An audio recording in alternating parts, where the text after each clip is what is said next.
दोस्तों, अगर आपने अभी तक अपने लैपटॉप या पीसी में कोई भी एंटीवायरस लोड करके नहीं रखा हुआ है तो मैं आपसे रिक्वेस्ट कर रहा हूँ जल्दी जाके कोई भी एक अच्छा सा एंटीवायरस इंस्टॉल कर लीजिए। मैं ऐसा क्यों कह रहा हूँ ये आप जान जाएंगे इसी वीडियो में। ओह हेलो, तो आ गए आप ही लोगों का इंतजार। मेरा नाम है एडीपी, आप लोग देख रहे हैं रिव्यू शिव्यू और आज मैं आपसे बात करने वाला हूँ एक करंट टॉपिक पे जो है रैंसमवेयर। अब ये होता क्या है और ये काम कैसे कर रहा है और ये नॉर्मल यूजर्स को डे टू डे में कैसे अफेक्ट कर रहा है, कैसे परेशान कर रहा है, इस वीडियो में बात करने वाला हूँ। तो बिना किसी देरी के चलिए गुरु करते हैं शुरू।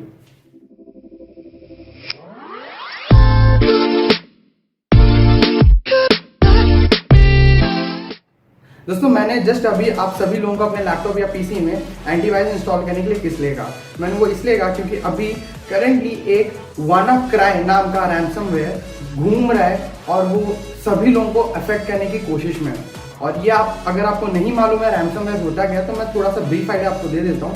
रैंसमवेयर बेसिकली ये होता है कि आपके कंप्यूटर की सारी फाइल उनको एनक्रिप्ट कर देता है वो, और उसके बदले उसको ठीक करने के लिए आपसे रकम मांगता है, मतलब फिरौती की रकम, और इसी को वो रैंसम बोलते हैं। तो ये रैंसम मांगता है इसलिए इसका नाम रैंसमवेयर है। वो कितने पैसे मांगता है वो उस पर डिपेंड करता है। शायद वो आपका साइज देख के मांगे, अगर आप बहुत ज्यादा अमीर हो तो ज्यादा मांगेगा, अगर आप उतने ज्यादा अमीर नहीं हो तो शायद कम मांगेगा। लेकिन ये जो भी है, आप पैसे क्यों दें, उसने आपको अफेक्ट किया और आप उसी को पैसे दोगे तो ये बड़ी गलत सी चीज है। सो इस पे आप कर क्या सकते हो, इस पे एक्शन किया क्या जा सकता है। पहले तो मैं बता दूं ये चल क्या रहा है। अभी कुछ ही दिनों पहले, हालांकि दिनों भी नहीं, कल ही की बात है, मैंने देखा था एक WannaCry नाम का रैंसमवेयर घूम रहा है पूरे वर्ल्ड में।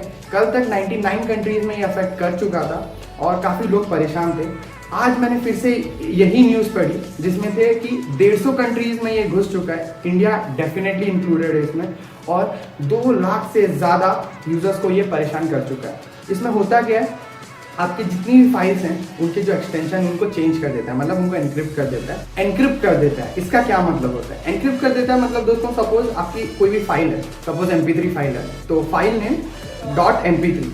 लेकिन ये होता क्या है, जब ये .mp3 जो इसका एक्सटेंशन होता है, उस .mp3 को ये चेंज करके WCRY में सेव कर देता है। तो आपका जो नॉर्मल सॉफ्टवेयर है जो उस गाने को चलाता है वो इसको रिकॉग्नाइज ही नहीं कर पाता है कि ये कौन सा फाइल है, तो कैसे खोलेगा। तो और उसके बाद सिर्फ इतना ही नहीं, ये सारी फाइल्स में ऐसा कर देते हैं तो आप कुछ भी ऑपरेट नहीं कर पाओगे, कुछ भी नहीं, मतलब कंप्लीटली फ्रीज हो जाएगा आपका लैपटॉप या पीसी। और फिर आपको एक मैसेज शो होगा जिसमें यही लिखा होगा कि आपका जो पीसी है वो कम्प्लीटली करप्ट हो चुका है। उसको ठीक करने के लिए, मतलब उसको डिक्रिप्ट करने के लिए, वापस नॉर्मल फॉर्म में लेकर आने के लिए वो एक की देगा आपको। लेकिन वो की तभी देगा जब आप उसको उसके डिमांड की हुई रकम पहुंचा दोगे। तो ये रैंसम मांगता है आपसे। आपका एक काउंटडाउन भी शुरू हो जाएगा कि इतने टाइम के अंदर आपको इतने पैसे देने पड़ेंगे, वरना आपका कंप्यूटर कभी ठीक नहीं होने वाला है। तो दोस्तों, इसमें कर क्या सकते हैं? डेफिनेटली पहली चीज तो यही है कि आप पैसे दे दीजिए, लेकिन इसमें गारंटी नहीं है कि आप अगर पैसे दे दोगे तो वो आपका कंप्यूटर है ठीक कर देगा, मतलब वो जो की है वो आपको दे देगा और आप वापस डिक्रिप्ट कर लोगे जो कि एनक्रिप्ट हो चुका था। कोई गारंटी तो है नहीं इस बात का। तो बेसिकली दोस्तों, सबसे पहले तो अगर आपके पास पोर्टेबल हार्ड डिस्क है उस पर जितनी भी फाइल्स है सबका बैकअप बना लीजिए। सबसे पहला सोल्यूशन तो यही है। दूसरी चीज, फायरवॉल प्लीज बंद मत करिए। बहुत लोग अपने गेम्स को खेलने के लिए या कुछ डाउनलोड करने के लिए फायरवॉल बंद कर देते हैं। प्लीज फायरवॉल बंद मत करिए। दूसरी चीज, तीसरी चीज, जो रिमोट की सेटिंग है आपकी, रिमोट नेटवर्किंग ऑन रहती है, वो बंद कर लीजिए। उससे होगा ये कि अगर आपका इन्फेक्ट हो गया पीसी अगर, तो वो दूसरों का ना हो, उस नेटवर्क में ना फैले। और जो इंपॉर्टेंट चीज है दोस्तों, ये जो मॉलवेयर है ये एज ए वॉर्म काम करता है। मतलब ये एक बनेगा, उसके बाद फिर उस एक से वो 2-3 बनाएगा अपने जैसा, फिर वो 2-3 अपने जैसा और 5-6 बनाएंगे, तो ये एक्सपोनेंशियली ग्रो करता है, काफी जल्दी ग्रो करता है। और सपोज आपको पता चल गया, आप मतलब जो एक्सटेंशन है ना उसको ऑन करके रखिए। अपने फाइल्स जितने भी है उन सभी फाइल्स की एक्सटेंशन ऑन करके रखिए ताकि आप चेक कर सकें कि एक्सटेंशन है क्या। अगर आपको कहीं से दिख रहा है कि वो एक्सटेंशन आ चुकी है तो तुरंत पहले तो नेट बंद कर दीजिए। तो उससे होगा कि एनक्रिप्ट होने में टाइम ज्यादा लगता है शायद, और वो एनक्रिप्ट ना हो पाए। दोस्तों, फर्दर सोल्यूशन ये है कि आपको अगर कोई भी ईमेल में अटैचमेंट मिलती है जिसकी एक्सटेंशन .exe भी है, उसको डाउनलोड मत करें।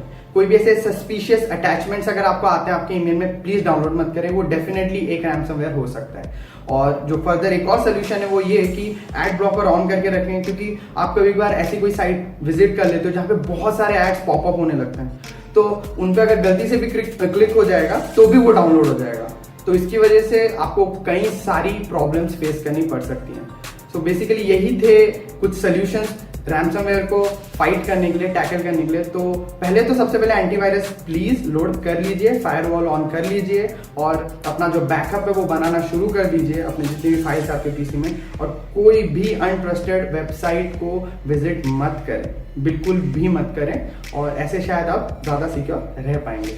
तो मैं आशा करता हूँ आपको ये वीडियो अच्छी लगी होगी और आपको अपने पीसी को ज्यादा सिक्योर बनाने में हेल्प करेगी। तो अगर आपको ये वीडियो अच्छी लगी तो प्लीज लाइक करें, शेयर करें। अगर आपने सब्सक्राइब नहीं किया तो प्लीज सब्सक्राइब कर लें, क्योंकि मैं ऐसे कंटेंट के साथ आता रहता हूँ। अगर दोस्तों आपको ये वीडियो लाइक भी नहीं करनी है तो लाइक मत करें, लेकिन शेयर जरूर करें दोस्तों, क्योंकि ये सही में कहीं जाके बड़ी प्रॉब्लम ना बन जाए। तो मैं चाहता हूँ ज़्यादा से ज़्यादा लोग सिक्योर रहें और हम टेक्नोलॉजी को एक अच्छे वे में यूज़ कर सकें।